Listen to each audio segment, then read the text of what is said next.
learning Gittin after kiddushin.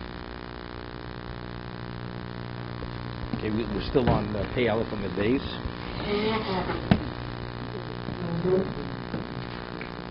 Kiddushin is the last tractate of kiddushin.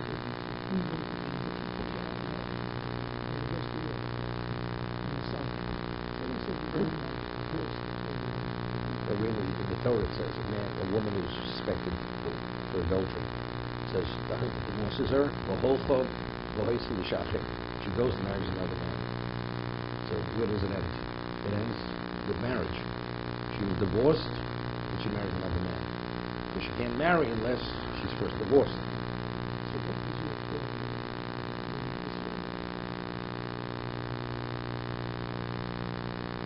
You know, you can't walk before you crawl. Okay? Yeah, but kiddushin exposes you to a certain level of understanding, and therefore Gittin becomes a lot easier. Gittin wouldn't have prepared you for kiddushin in the same way. Okay. Okay.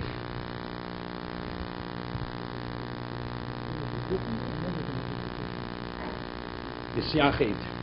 Okay, the Mishnah says that a man is permitted to sequester himself, yichud, with his mother and his daughter. And earlier the Gemara cited a pasuk where Beni Necho, your brother who's related to you through your mother, who tries to encourage you to seduce you to do idolatry.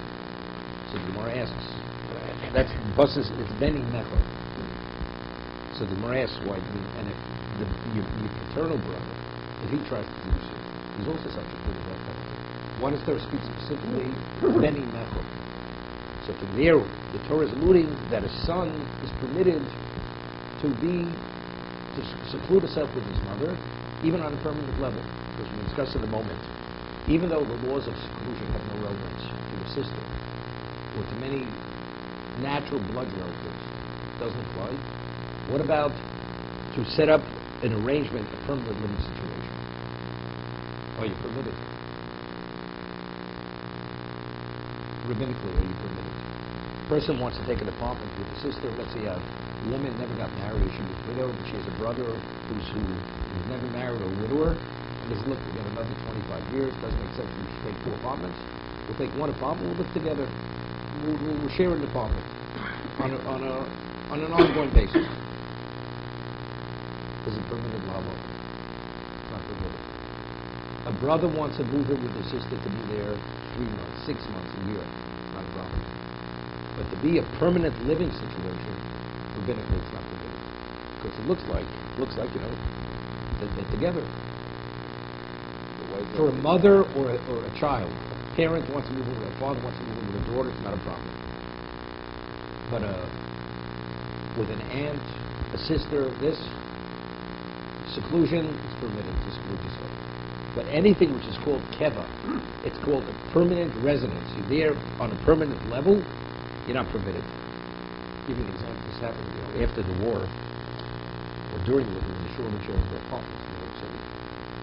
And even after the war. And many of the people came over, the Holocaust survivors, they had relatives here, and they needed residence. They weren't married, many of them were single, and they moved in with relatives. And there were cases, like even my family.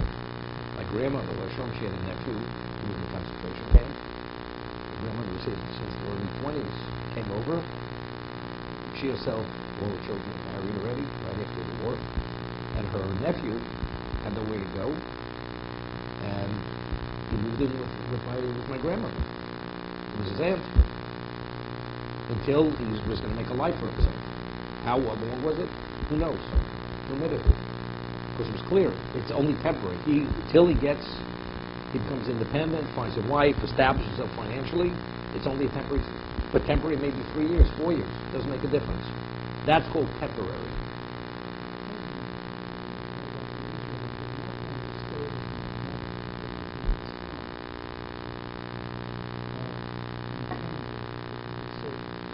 His mother and your mother were sisters. La halacha, it's permitted. We'll see. If he said may have been for other reasons. Halachically, the Moshe rules it's permitted. There's some rule that you shouldn't, but that's what one discusses here. Do we rule like Shmuel? Shmuel was very machmir. That it's only the mother and the daughter, but even blood relatives are not permitted. But it's Machloek Rishonim had a rule. Most Rishonim rule that it's permitted as long as it's a blood relative. It's not a problem. If it's through marriage, then it is a problem. Yichud applies if it's through marriage, even on the temporary level. Okay. Rav Yehuda Rav. Rav Yehuda says in the name of Rav, Os misyachid odom imachoso. Person is permitted to seclude himself with his sister, sequester himself with his sister. V'dori imo v'imbito. So if you take a look at Rashi, on a temporary level, you're permitted to seclude yourself with your sister. You want to stay over with your sister for the night, not a problem. For a week, for a month, it's not a problem. But v'dor, to live with your mother and sister, on a permanent level, that's permitted. Because the pasuk that discusses the laws of Yichud clearly says that there's never a consideration a child doesn't have relations with the mother or with the sister. That's the reason why that's permitted. That's what rabbinically they didn't prohibit that. The blood relatives, where the Torah doesn't speak specifically about that, because we discussed them, we'll see that why. Then they didn't prohibit there on an ongoing basis, permanently and rabbinically you should. Ki omer kami l'Shmuel. So when Ravasi's position was said before Shmuel, Omer Osel Yachad in Kol HaRaisha b'Torah. You're not permitted to exclude yourself with any of the forbidden relationships, which are delineated in the Torah. Even with an animal. Even with an animal. This is definitely rabbinical. We have one in the Zohar. The Gemara says there's a question. Even the Sita Mishal, not permitted to put a stumbling block in front of another person. So let's say a person's a Nazir, that's the classical case, and you offer a Nazir wine. A Nazir is not permitted to drink wine. You're in violation of putting a stumbling block before a blind man. Because by offering it, you may drink it. Therefore, you're not permitted. If he's not able to purchase the wine elsewhere, and his only source is yourself by giving it to him or selling it to him, you're in violation of this even Sita Mishal. Tosha says in Avodah Zarah, we studied that here before kiddushin. Okay, before kiddushin. So Tosha says, what about if the person wants to purchase non-kosher meat, and he doesn't keep dietary laws, and he can only buy the meat only from you. You offer him the meat, gift it, sell it to him, you're in violation of the evil seeking mission. So Tosha says, what about a person wants to say, I would like to purchase a horse or a donkey for you. Even though people eat donkey meat and horse meat. It's that kind of society. Right? Are you permitted to sell them the horse or the donkey? So Tosha says that since people buy horses and donkeys, it's not for food consumption. It's as a work animal, therefore it's not a question. Okay? But if a Nazir asks you for wine is what's his value. You're not permitted. So the Gemara says, the halacha of the Evim and Achai, that you're not permitted to eat a living limb that was removed from an animal when he was alive. That's one of the Shemins of Noach. So the non-Jew asks you, he would like to purchase Evim and Achai, or you have it, and you offer it to him, even though he's a non-Jew, it's Lifnei Even L'Siddur Mishra. Lifnei Even L'Siddur Mishra means whoever is forbidden in a certain area, if you offer something, and as a result of that he may violate the law which pertains to him, it's Torah violation. It's Lifnei Even L'Siddur Mishra. It's even a non-Jew. It's not Lifnei Even Mishra is not limited to where the interactions between two Jews, even the Jew and the non-Jew. No, he's not involved. He's involved only if he eats it. Right, but the Jew, by availing it to him, you're in violation of Lifnei Even L'Siddur Mishra. Correct.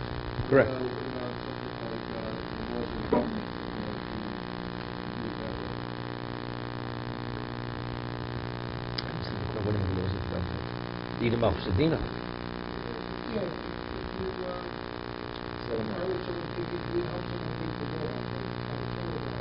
Okay, let's talk about Dina Sedina. A Jew has an obligation. Shmuel's statement also. Shmuel says this. The Jew has to abide by the laws of the government. Why? Is that a rabbinic law? Is it a Torah law? So the Ran explains in the Dorin that this is the difference between a democracy and a monarchy. What is a monarch? A monarch, he's the master. The subject, the equivalent, they're all tenants. When they live in his domain, they're living in his domain. If he sets laws, regardless of how ridiculous the laws may be, as long as they're fair laws, but fair, where they're not discriminating or impossible to keep, and you violate those laws, you're a thief. It's considered you trespassing. Because you only have a right to be in his domain if you abide by the laws. If you break those laws, you're not permitted to be there. So what are you? You're stealing.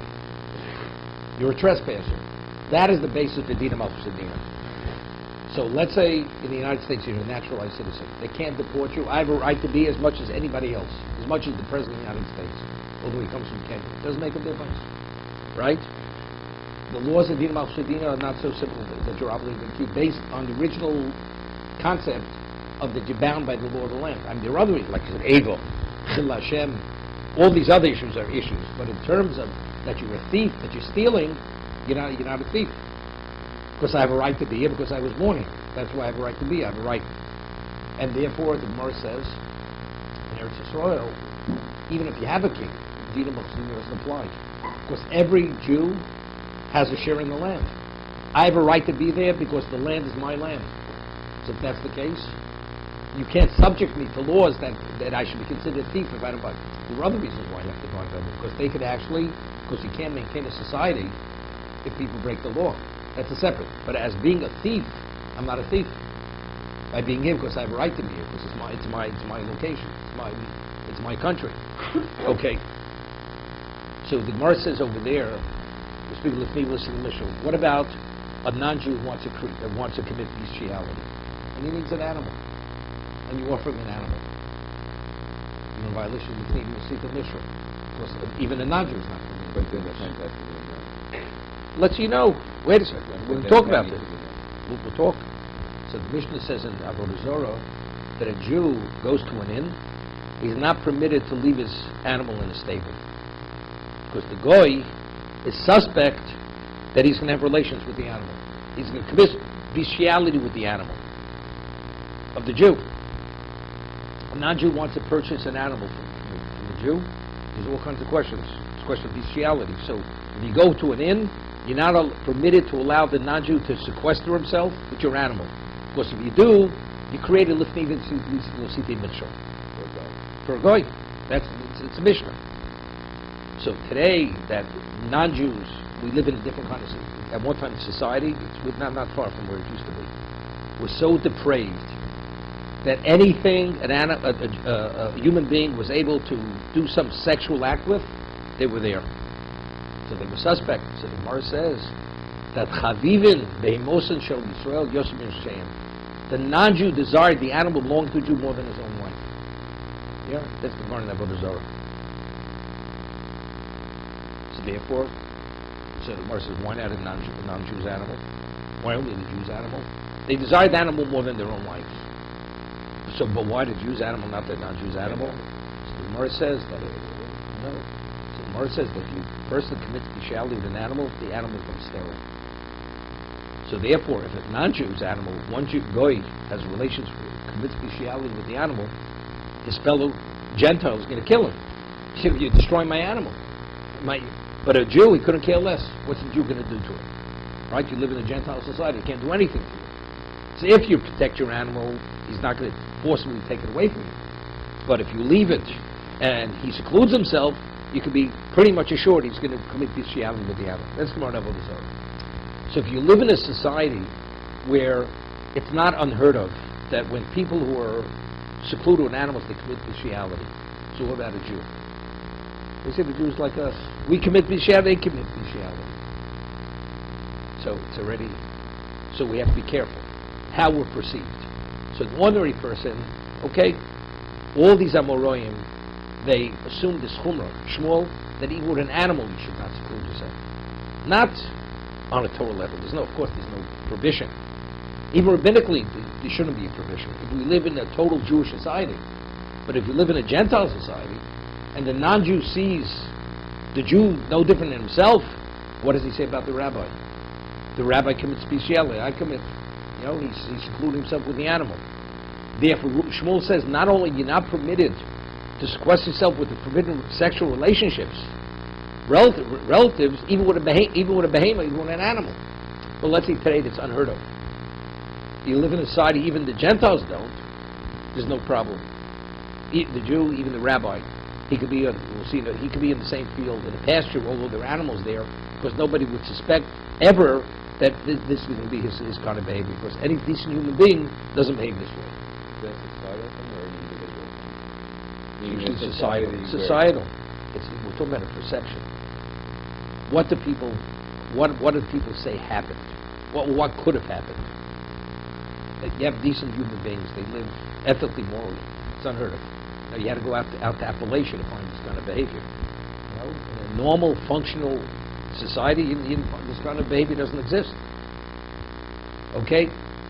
Tenan. Misyachi, we learned in the Mishnah. Misyachi odam im imo v'bito. Mishnah says a person is permitted to seclude himself with his mother and his daughter. Not a question. And that's the pasuk. So therefore, even rabbinically, it's what? There's no prohibition. V'yoshni moyim b'kirav bosov.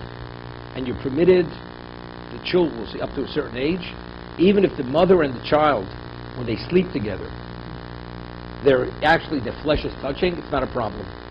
Because a mother does not have a desire for a child, a son does not have a desire for a mother, or a father with a daughter, up to a certain age.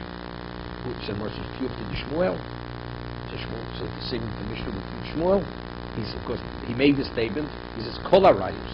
Any forbidden relationship in the Torah, you're not permitted to exclude yourself, the Mishnah says, but a mother and a daughter, you're permitted. And even from his statement, that included even the mother and the daughter.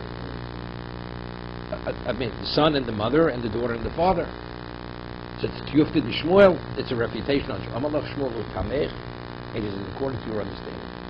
Tanya, we have a brisa. It says in the brisa, Achoso v'chamoso. Your sister and your mother-in-law. Ushar kol harayos b'Torah. And all other forbidden relationships in the Torah. Emis yachid imoim elevating. You're only permitted to seclude yourself with them if it's in the presence of witnesses, what we had earlier. Because a man will not cohabit in the presence of what? Of two men. So it seems to be beidim ein, shlo beidim lo, only if it's the presence of others. There are two other men there, so therefore it's not considered yichud. But otherwise it's not. So how do you reconcile that brisa? You're asking on me from a Mishnah, but I have a brisa that says explicitly like I'm saying. Elo, so Shmuel says, what must you say? Tanoi, that this issue, Shmuel's position, is a machlokes tanoim. Okay, but again, what you say, it's not based on the Torah, it's rabbinical. On a Torah level, the laws of yichud don't apply to a blood relation. Related naturally to the person, the yichud doesn't apply. However, rabbinically, because it could be an issue where people would say, whatever, rabbinically, you should not. That's the machlokes. Tanoi, the Tanya, Omer Reb Meir, Yizorel bi v'meiditi. The Meir says, you have to be careful in terms of myself, even for my daughter. Cohabit with his daughter. Okay? But that's the degree of what the rabbinic fence goes even to that degree. Omrev Tarfon. Hizor bi mipnei kalosi. See, this is not so simple. Your daughter is natural. Your daughter, kalosi is a couple, is a daughter-in-law. Right? I'm forewarned not to exclude myself from my daughter-in-law. The daughter-in-law is what? That's the marriage. So if that's the case, as I said, everybody agrees that you're not permitted. You're not permitted to seclude yourself with your daughter-in-law. You're in a town, your daughter-in-law is visiting, she needs a place to stay overnight. And you're all are you permitted to be together overnight? The daughter-in-law. You're not permitted. Not permitted. And that's where you rule. Legally also Talmud. So there was a certain student who heard this, and he mocked it. He belittled it. There's no concern. Omer Bavo, Bishop Reb Chanina ben Gamliel. Bavo said, Reb Chanina ben Gamliel, no hoyu yom mortem. After this particular person, he belittled the concern, and he mocked it. He scoffed at it. That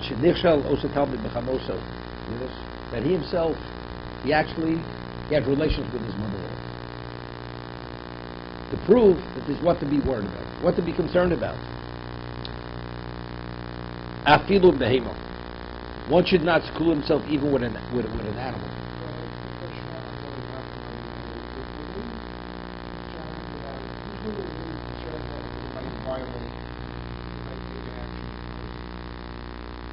No, yichud is only because you may have relations.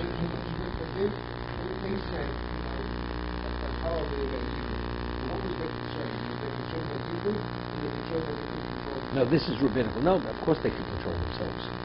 Chazal said you shouldn't seclude yourself with any woman that you're not permitted to have sexual relations with. That's rabbinical. You sequester yourself as a concern.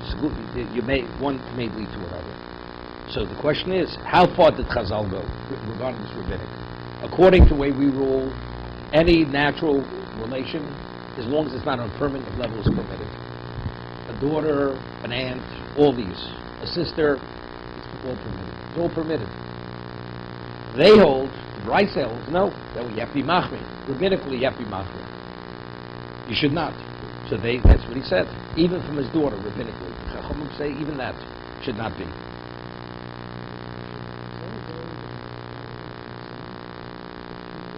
No. That's homosexuality. Yeah, but again, that's something else. Yeah.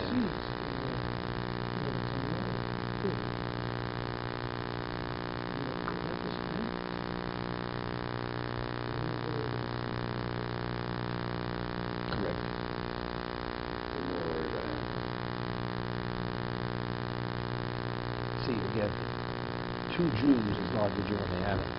An animal you can hear.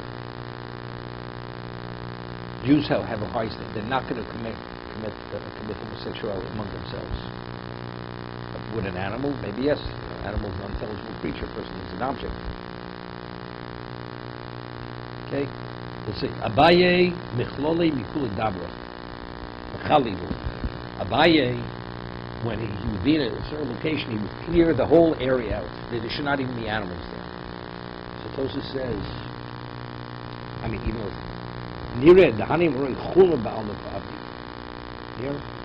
that they conduct even from animals to such a degree, there shouldn't be any animal in their proximity. It's an exceptional chumrah. This is a stringency. Because you never know. Everybody has what to say. People have what to say. Very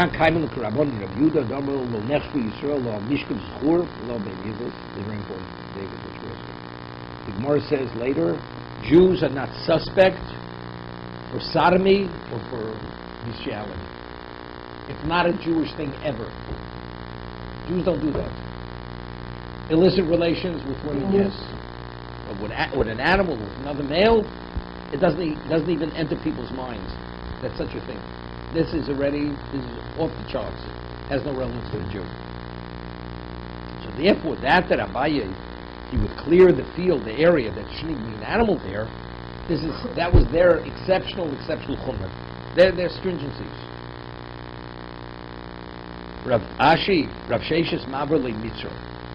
If there was an animal, he would cross the bridge to be on the other side of the river, not be in the same area where the animal was. That's how machmir he was. Rav Chonim Nerdo equal to Rav Kano Lefum Naro. Yeah. Rav Chonim, who came from Nerdo, he came to Rav Kano Lefum Naro. Rav Kano was one of the leading Torah sages of the generation. Chazu the Yosef of Kogoris. So Rav Kano was immersed in his learning, reviewing his learning, Kogoras, and as he was studying, immersed in his Torah, there was an animal before him. How are you so careless? You don't you don't assume the position that you're not permitted to seclude yourself with an animal. The animal should not be for you. Omale lavadatoi, he says, I didn't realize the animal was there. The animal was before me, I didn't even realize. But Rav Khan is saying he also accepted this chumrah upon himself. Omar Rava. Now, very interesting. We said earlier that a man is not permitted to seclude himself with two women. Why? Two men and a woman, yes, but two women and a man, not. Because a woman is susceptible to seduction, and they will even cohabit in the presence of the other, two women. Because Noshan Titan covers. A woman is vulnerable in this area. But a man will not cohabit with a woman in the presence of another man, unless he's a polis. If a person is of a certain standing, he will not do it. But two women with one man, yes. So there's a chance. Therefore, there's Nisi Yichud. That's what we said. So the Gemara goes, Noshim Titan Kalos. It's interesting. We'll see later. The Gemara says that, what about if you have a woman, an adult, and you have a young girl, and she understands what that is, that act of intimacy, but she has no desire for it. She's not old enough to have a desire for that. Okay? There's no yichud. Why? Because this woman, the child, will go tattletale on the man that had relations with this woman. So he doesn't want it to be known. Therefore, the law of yichud. So Rashi says something phenomenal. It has to do with the story with Chava eating on the Isadas. Rashi, the Gemara says, Noshim Daitan Kalus. What does Daitan Kalus mean? They have a certain weakness in their understanding. Now, if a person has a conflict of interest, you can't trust him. Right? Because he somehow could justify, and he loses his clarity because of that conflict of interest. So Rashi says, because this young girl, she understands what's being done, but she has no desire for it. She says, therefore, she's not Daitan Kalos. You're only Daitan Kalos something that you desire. That you desire, that's where you become vulnerable. Something that you have no interest in, you're not vulnerable to that. It's a psychological thing. You understand? Something that you're vulnerable, that you want, that's where you're vulnerable. Something that you don't want, you have no interest in any circumstance, you're not vulnerable to that area. Now, what was the Eitz Hadas? Where did we see Moshe Daitan Kalos the first time? Why did Odom establish a fence for Chava? Hashem says, don't eat of the tree. He told Chava, you shouldn't even touch the tree. But he didn't tell her it was a fence. Right? That was a mistake he made. So what happened? So it says, why did he tell her not even touch the fence? Moshe Daitan Kalos. Because women, they have a certain susceptibility. They could be convinced. Why could they be convinced? So what was so attractive? When the snake came to Chava and he convinced her to take up the tree. It says it was what? It was nechmad leinayim. It had a certain beauty. It had an alluring beauty and attraction to it, which was almost irresistible. When it comes to physical aesthetics, a woman is much more affected than a man. That's Daitan Kalos. Give you an example. The person goes to his wife. She says, I just found it. I'd like to buy it. It's one of a kind. Beauty. It's unbelievable. What does it cost? $10,000. Too much money to get it. But how could you not resist it? How are you able to resist such an object of beauty? You understand? The husband says, we'll figure out the finances.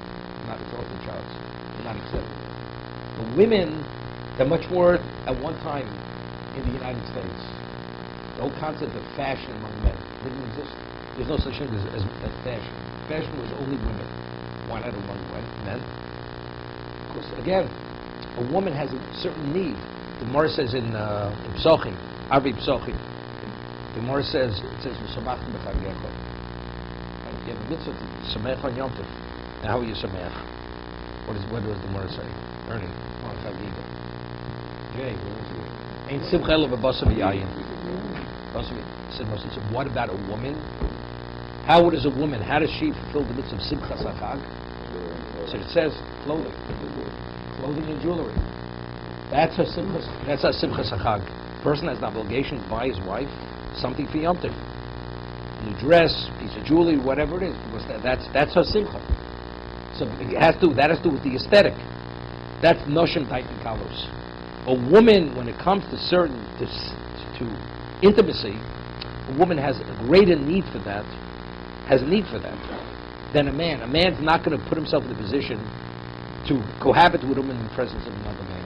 But a woman, because her need of intimacy is at a certain level, she becomes vulnerable in this area.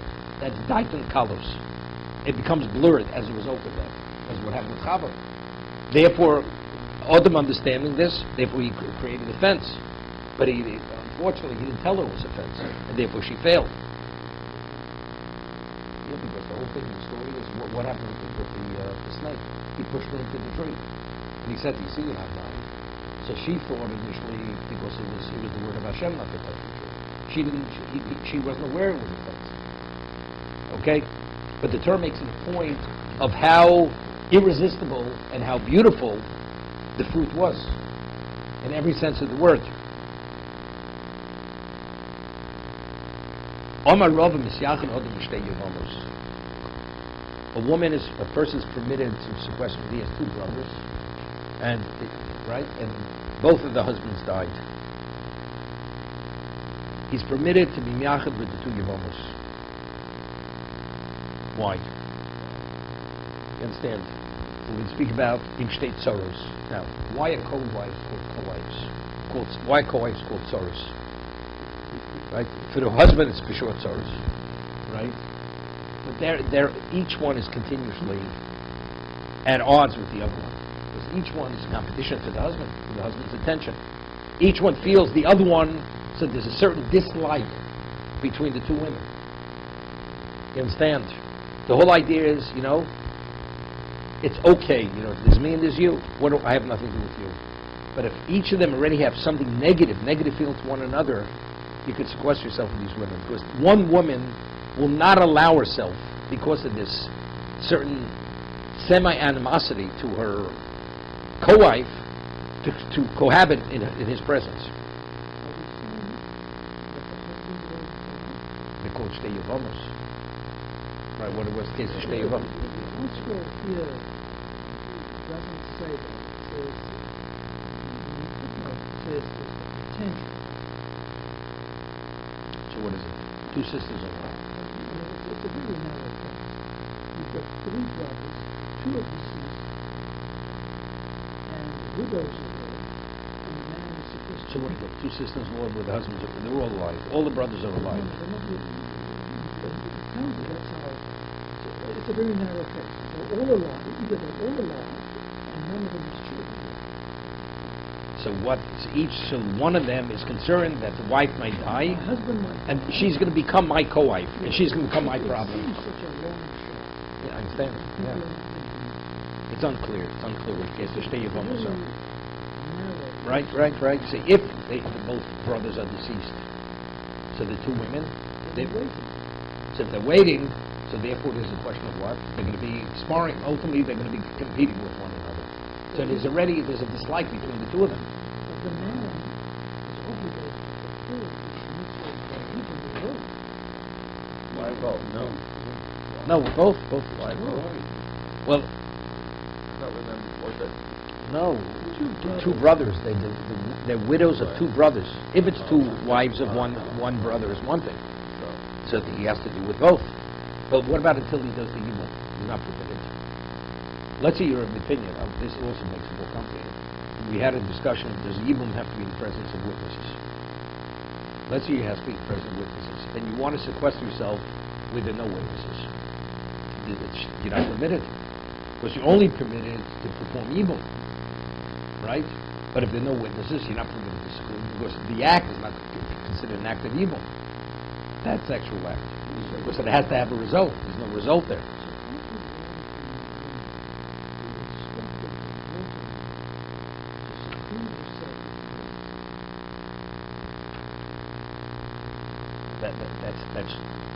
It's not a problem. Not a problem. Not a problem.